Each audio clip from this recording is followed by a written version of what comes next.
8 mart Xalqaro xotin-qizlar kuni munosabati bilan viloyatimiz bo'ylab turli madaniy-ma'rifiy tadbirlar o'tkazilmoqda.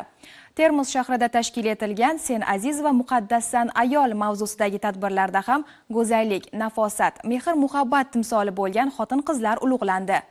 Ayol bu ona, o'qituvchi, tadbirkor, muhandis yoxud Mo'niskina uy bekasi. U qaysi sohada ishlamasin, ulkan natijalarga erishishi tayin. Mehnatsevarlik, fidoyilik, mas'uliyat va tartib-intizom ayolni kasbiy kamolot sari yetaklaydigan fazilatlardir. Surxondaryo viloyat soliq boshqarmasida ham 8-mart Xalqaro xotin-qizlar kuni munosabati bilan bayram tadbiri o'tkazildi. Xotin-qizlarni mazkur bayram bilan samimiy tabriklab, ayollarning oiladagi va jamiyatdagi beqiyos o'rnini alohida e'tirof etdi. Ayollarga ko'rsatilayotgan e'tibor va e'zoz bizga yanada ko'proq kuch-g'ayrat bag'ishlaydi. Bunday e'tirofdan juda xursand bo'ldik.